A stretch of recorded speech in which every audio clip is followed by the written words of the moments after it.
Swayam Prabha. Digital India. Educated India.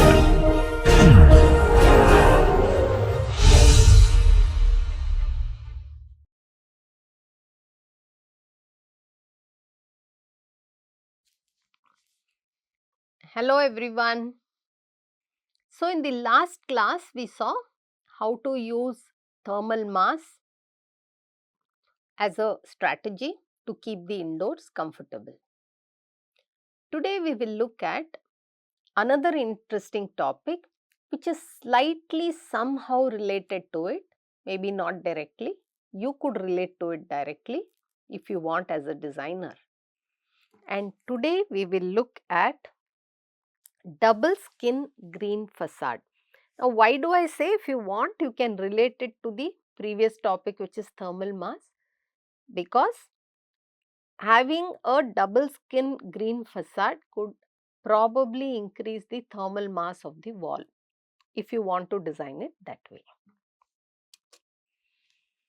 So, what is a double skin green facade?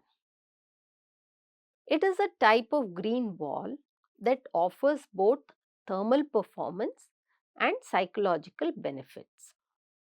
It consists of a ventilated air cavity between two layers of glass or other building materials, with the outer layer often being operable for natural ventilation.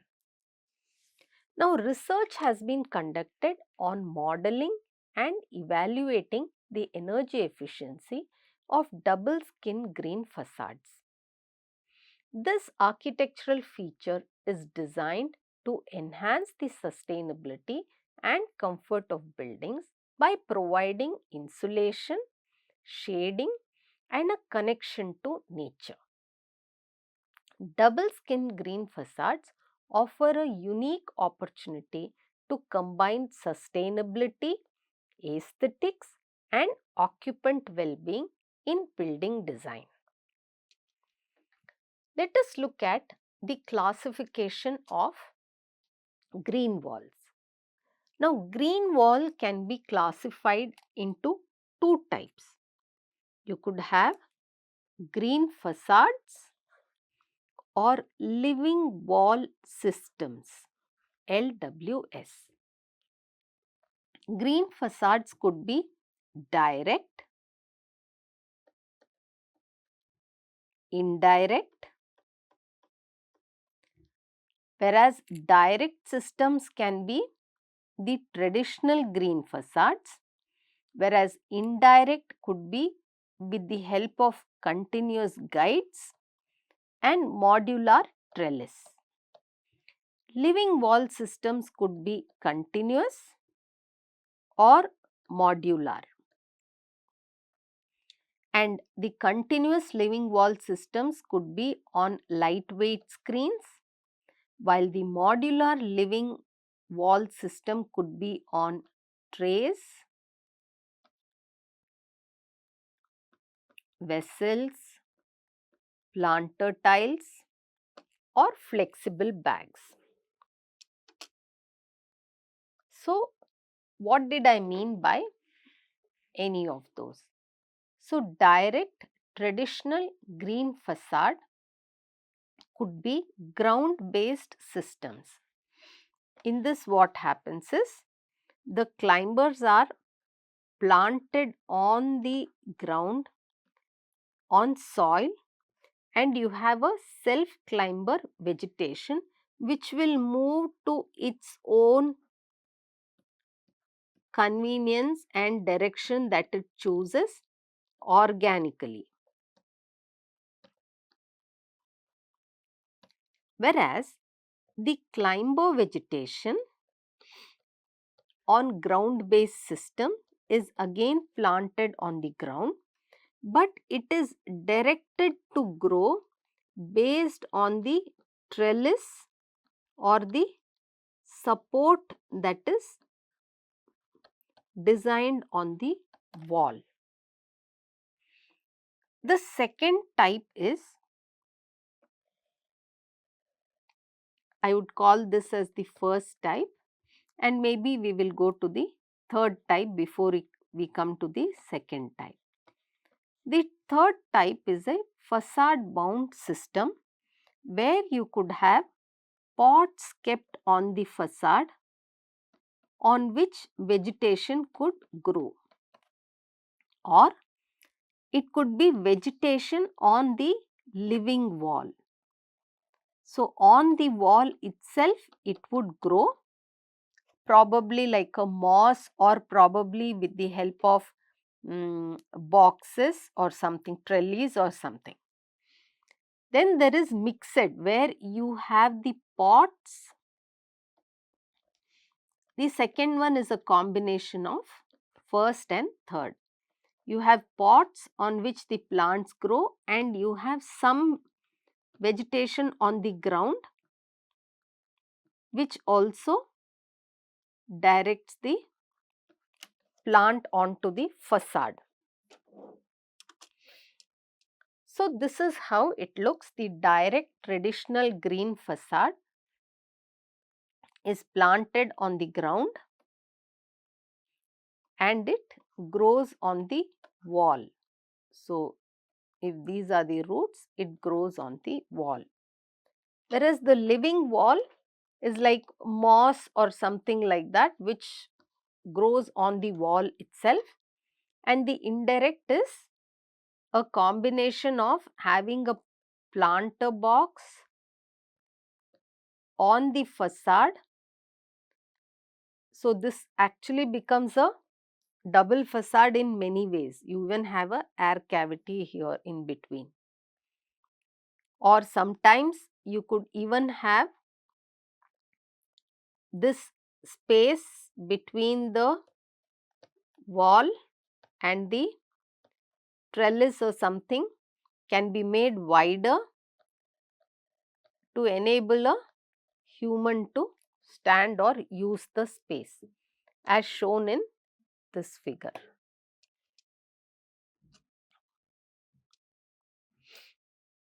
Now, you could have vertical forms of green facade where the plants grow in vertical direction against the gravity, or you could have horizontal forms where the vegetation is restricted in a horizontal manner only, and you can have full shaded or unshaded corridors. That is, full shaded is from the ground floor to the top floor, it is completely covered with vegetation, or it is consciously done only partially. Then you can have rotated vertical fins. So, these panels are fixed at angles towards the prevailing wind direction to direct wind inside the structure. This also provides mutual shading, hence obstructing the harsh sunlight.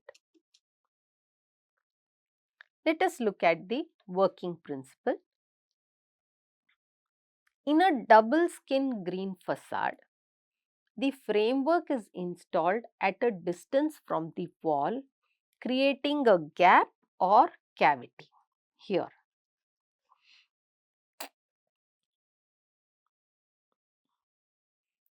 So, a gap or a cavity is created between the wall and the building and the plants.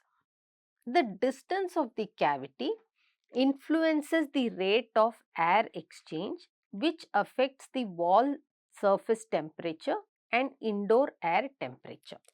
So, based on this distance, the temperature of the wall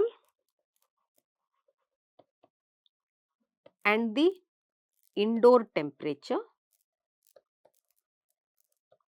is influenced or affected.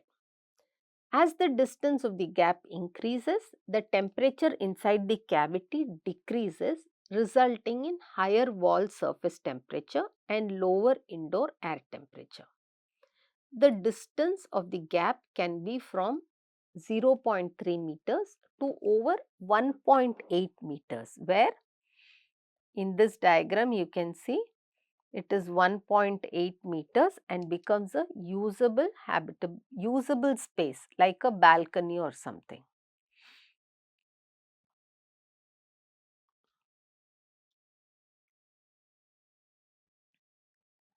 Also, the working principle in terms of, if you look at the working principle in terms of the different kinds of uh, facades you could have.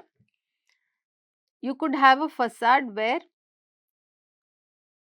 the greenery is on this surface,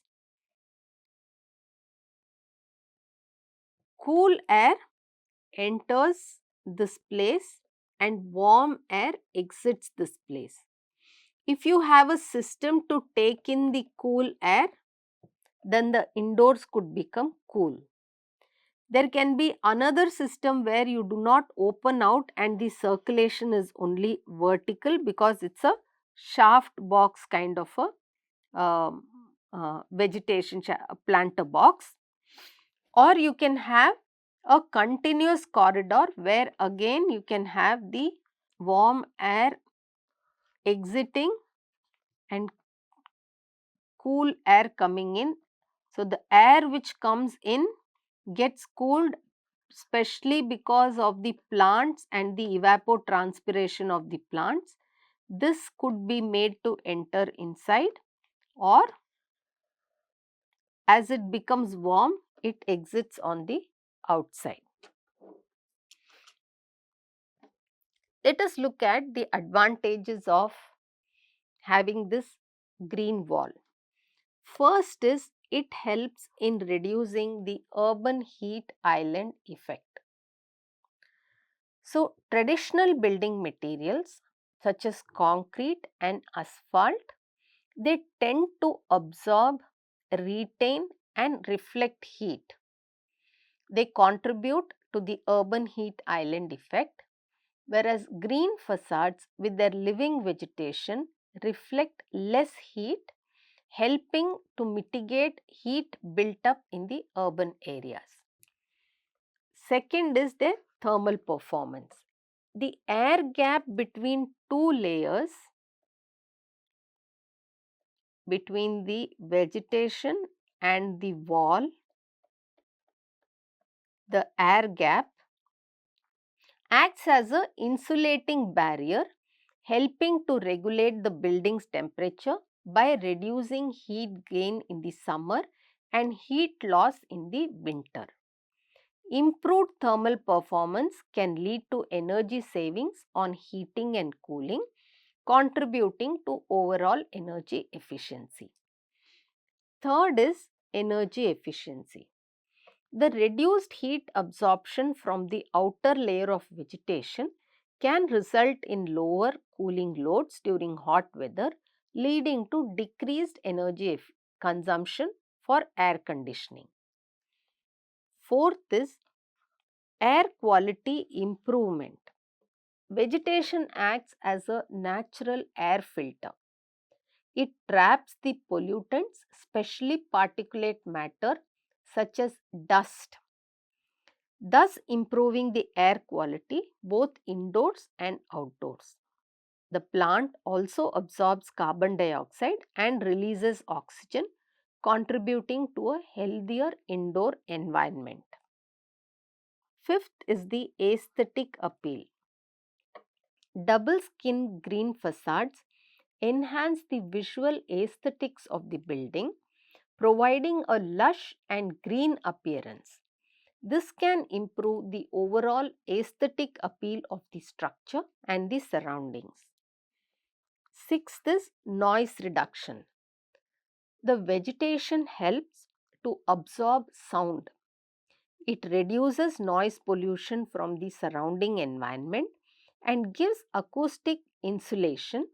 This is particularly beneficial in urban areas where noise level can be very high.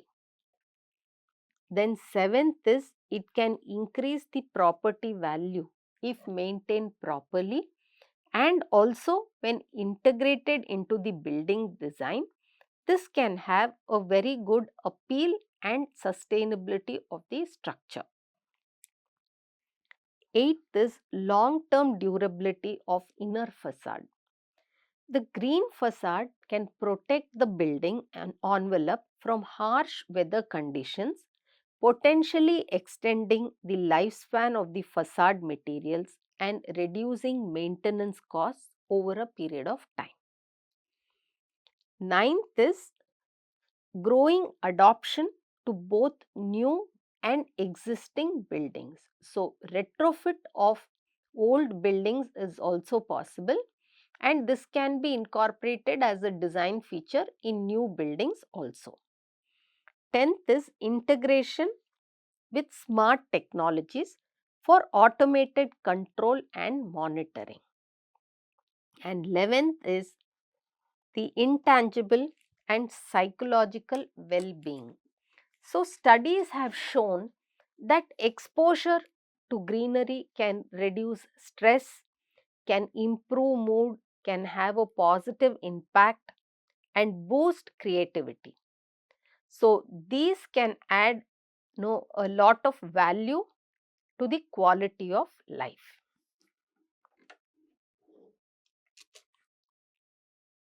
Next, we will see the limitations or disadvantages. First is its high initial cost. The installation of a double skin green facade can be more expensive compared to traditional facades. The cost include not only the structural components but also the planting materials, irrigation systems and other specialized elements. Second is its maintenance challenges. Green facades require regular maintenance to ensure the health and aesthetic appeal of the vegetation. Pruning, watering and monitoring plant health can be labor intensive and it may require specialized knowledge. Double skin green facades require more maintenance than traditional green facades as there are two layers to clean.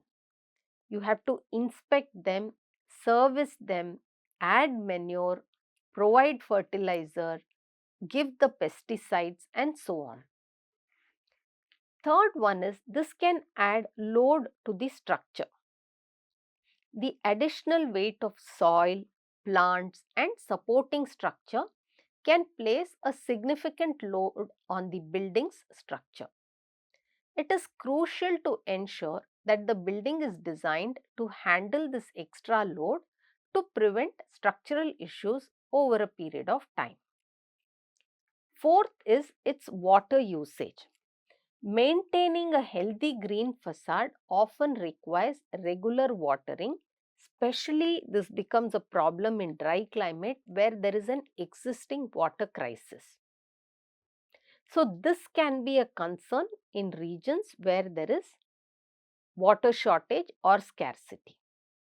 Fifth is limited applicability in certain climates. Double skin green facades may not be suitable for extreme climates with harsh weather conditions such as strong winds or heavy snowfall or intense heat which can affect the health of the vegetation. Sixth is limited insulation in cold climates. While green facade can provide insulation in moderate climate, their effectiveness in extremely cold climates may be limited. The vegetation may not provide sufficient thermal protection during the winter months. Seventh is the complex design and installation.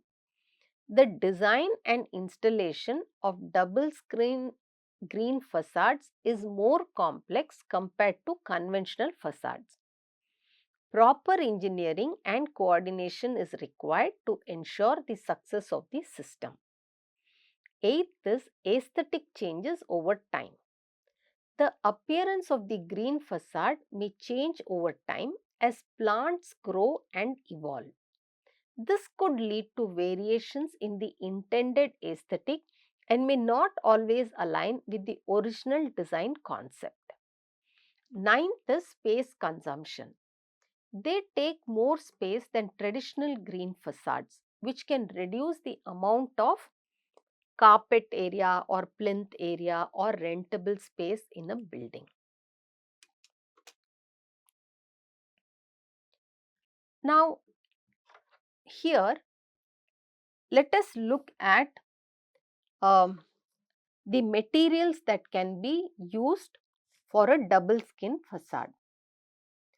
A double skin green facade requires vertical structural support such as a modular trellis or stainless steel cables or stainless steel mesh to guide the plants to climb along the wall of the building like a second layer of skin. The green facades could be integrated with the shading units on the building facade such as trellis or mesh wire units, perforated plate units, tensile cable systems, etc.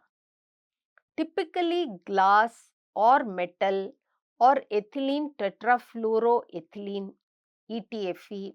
These membranes can be used for the outer skin and a variety of options for the other outer skin including the plants. So, you can have varying materials for containers as shown here and for the mesh. You also need to have space for humans to access in order to add fertilizers or maintain, add pesticides and so on. So, you can have a cable and a wire rope system like this on which the plant will grow itself, or you can have stainless steel wires on which the plants will attach itself. Let us look at the design consideration for double skin green facades. First is the climate. Adapting the system to the specific climate conditions of the building location is very important. Second is plant selection. Choosing plants that thrive in the given light, temperature and humidity conditions based on leaf area index is important. Third is irrigation and drainage. Designing a system for efficient watering and drainage to prevent water damage. Next is maintenance. Planning for regular maintenance of the plants and the facade system is equally important. Next is one must have an understanding of the leaf area index. So, leaf area index is the ratio of the total area of the leaves on a plant to the area of ground covered by the plant. This characterizes the indication of canopy density and is used to monitor growth infestation. The higher the LAI or leaf area index, the less solar radiation is transmitted to the building facade. Thus, it provides better shading effect. So, you need to choose plants that have better LAI or leaf area index along with the other considerations of maintenance, growth rate, etc. Let us now look at one case study. This case study is in Hanoi, Vietnam by Vo Trong Ngaya Architects. It has a gross floor area of 388 square meter and is a private residence in a warm temperate climate.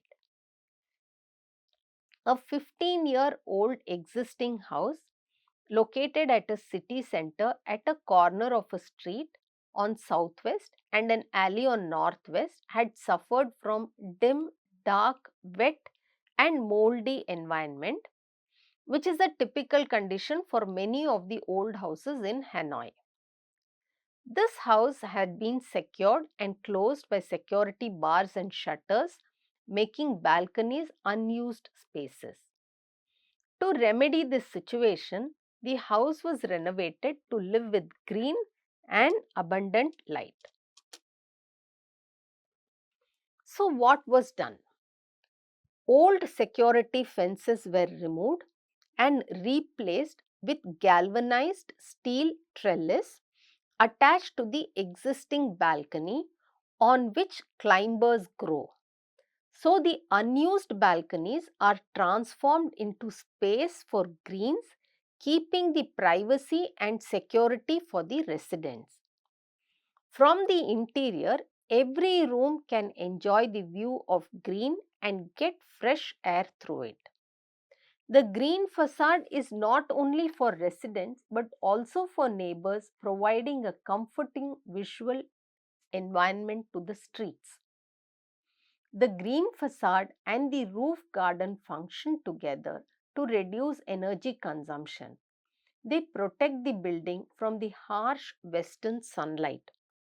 Many kinds of vegetables and fruits are planted here and on the green roof as well as a tree. This can reduce the urban heat island effect through increased greenery.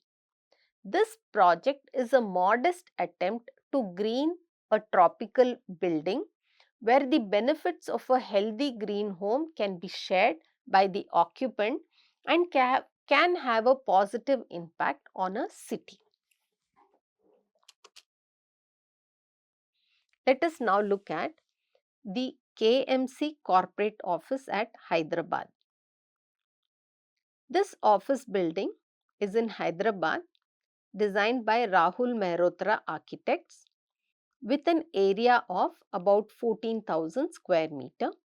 It's a corporate office building in a composite climate. You can see this building has the kind of trellis that is used in this building, made up of metal on which the greenery grows, and then the greenery is planted. You can see here the coverage of the greenery along with flowering plants with special considerations to the needs, sun needs, the flowering colors and so on, so that the facade changes its color annually. Here the inner layer of reinforced concrete frame with a standard aluminum window is detached from its outer skin layer or facade. The facade is inspired by the principle that allows the modulation of light and air through the building. By virtue of the color of the flowers, the facade also changes its color.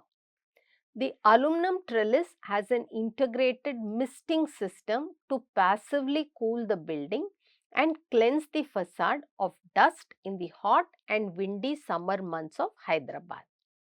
By doing so, the facade not only serves as an aesthetic element but is also functionally performing, as it serves the principles of a green wall that also humidifies the air entering the building, considering that it is a composite climate. The trellis is integrated with both the misting system and hydroponic trays and drip irrigation for the plants. Access to the facade through a system of catwalks is available at 5 levels. We see a study done by 7 people in varying climate zones, which shows the reduced temperature because of having a green wall.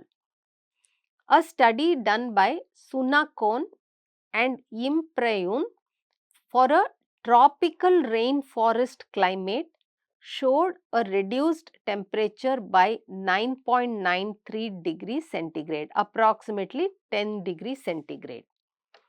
Whereas a study by Jim in humid subtropical climate showed a temperature reduction of 5 degrees centigrade on the inside.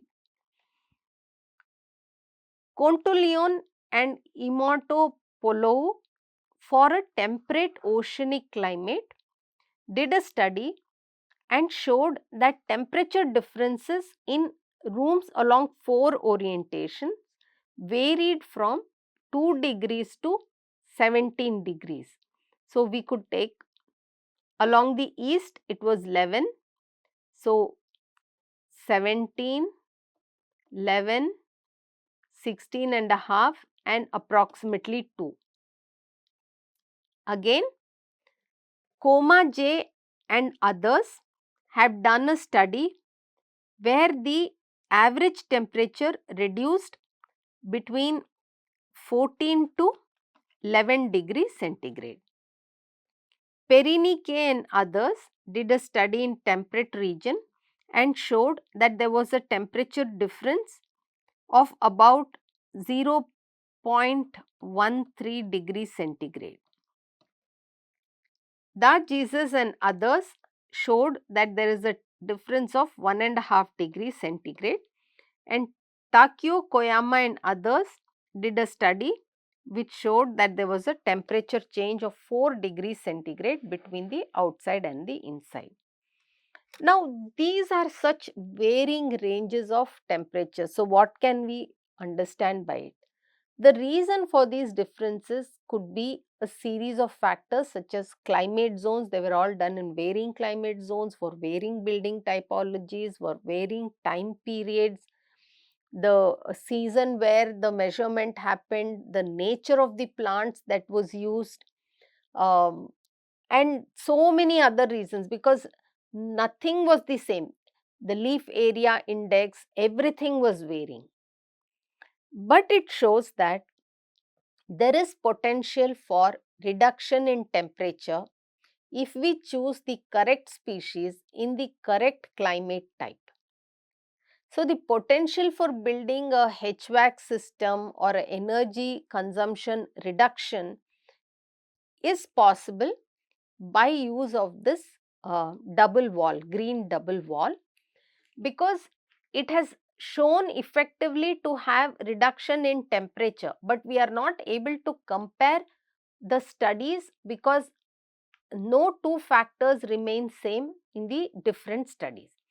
So, in terms of climate adaptive design, the transitional space can potentially optimize the thermal environment and protect against rain and direct solar radiation and create openness for wind flow, providing a space for occupants to interact.